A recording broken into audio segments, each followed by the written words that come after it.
இன்னைக்கு நம்ம ஸ்க்ரீன்மேட் சேனலில் டைரக்டர் ஈஸ்வர் கார்த்திக் இயக்கத்தில் வெளிவந்திருக்க ஜீப்ரா படத்தை பற்றி பார்க்க போகிறோம். இது இவருக்கு டைரக்டராக செகண்ட் படம். இதுக்கு முன்னாடி கார்த்திக் சூப்பராஜ் ப்ரொடக்ஷனில் பெண் குயின்னு ஒரு படம் பண்ணியிருக்காரு. இப்போ இந்த படத்தோட ஒன்லைன் என்ன அப்படின்னு பார்ப்போம். இந்த படத்தில் சூர்யாங்கிற ஒருத்தர் ஒரு பேங்க் எம்ப்ளாயாக இருக்கார். அவரோட கேர்ள் ஃப்ரெண்ட் இன்னொரு பேங்க் எம்ப்ளாயாக வேலை பார்க்குறாங்க. அவங்க ஒரு மிஸ்டேக் பண்ணியிருந்தாங்க. அதுலேருந்து காப்பாற்றுறதுக்காண்டி ஹீரோ பேங்கிங் சிஸ்டமில் உள்ள லூப் ஹோல்ஸ் எல்லாம் யூஸ் பண்ணி ஹீரோயினை காப்பாற்றிருந்தாங்க. அந்த டைமில் தான் ஆதிங்கிறவர்கிட்ட ஹீரோ ஒரு பிரச்சனையில் மாட்டிக்கிறாரு.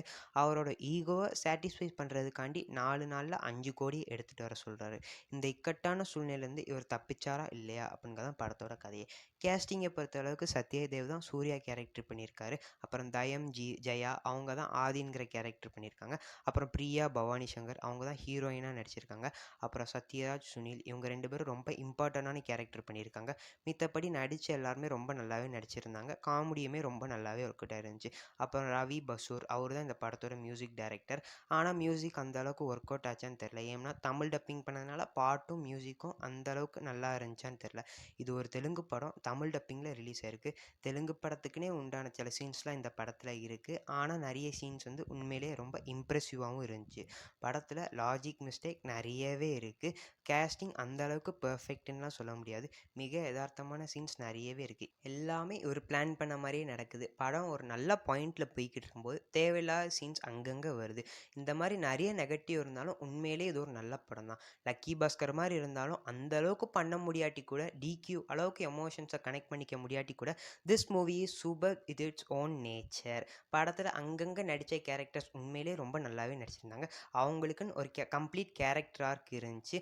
அது போக அவங்களுக்குன்னு உடைய ஸ்க்ரீன் ஸ்பேஸ் பக்காவாக இருந்துச்சு. லக்கி பாஸ்கரில் கூட இந்த பேங்கிங் ஷேர் மார்க்கெட் டேர்ம்ஸ்லாம் யூஸ் பண்ணியிருக்காங்க. ஆனால் இதில் அந்த மாதிரி எதுவுமே யூஸ் பண்ணாமல் குழப்பாமல் ரொம்பவே நல்லா எடுத்திருந்தாங்க. அப்புறம் படத்தில் சத்யராஜோட கேரக்டராக இருக்கட்டும், சூர்யா, ஆதி இவங்க 3 பேருக்கும் அங்கங்கே மாஸ் மூமெண்ட்ஸ் இருந்துச்சு. ஆனால் கிளைமேக்ஸில் இவங்க 3 பேருக்கும் சேர்த்து ஒரு மாஸ் மூமெண்ட் இருக்கும். அது உண்மையிலே ரொம்ப நல்லாவே ஒர்க் அவுட் ஆயிருந்துச்சு. அப்புறம் இந்த படத்தில் இது எப்படி நடந்துச்சு, அது எப்படி நடந்துச்சு, இதை எப்படி பண்ணாங்க, அதை எப்படி பண்ணாங்க, இந்த மாதிரி கேள்விக்கெலாம் ஒரு ப்ராப்பர் பதில் கொடுத்துருப்பாங்க. ஆனால் சுனில் கேரக்டருக்கும் ஆதி கேரக்டருக்கும் நடக்கிற பிஸ்னஸ் டீலிங்கில் இவனை வச்சு ஏன் முடிவு பண்ணுறாங்க அப்படிங்கிற ஒரு கேள்வி படம் ஃபுல்லாக நமக்கு இருந்துக்கிட்டே இருக்குது. ஸோ இந்த மாதிரி சின்ன சின்ன ஓட்டையிலேருந்து பெரிய ஓட்டை வரைக்கும் இந்த படத்தில் நிறையவே இருக்குது. லாஜிக்லாம் பார்க்காம நீங்கள் ஒரு என்டர்டெய்னராக இந்த படத்தை பார்த்தீங்கன்னா இந்த படம் உங்களை உண்மையிலேயே ரொம்ப இம்ப்ரெஸ் பண்ணும். இப்போ இந்த படம் தியேட்டர்ஸில் தமிழ் டப்பிங்லேயே ஓடிக்கிட்டு இருக்கு. ஃப்ரீயாக இருந்தால் போய் பாருங்கள். தேங்க்யூ.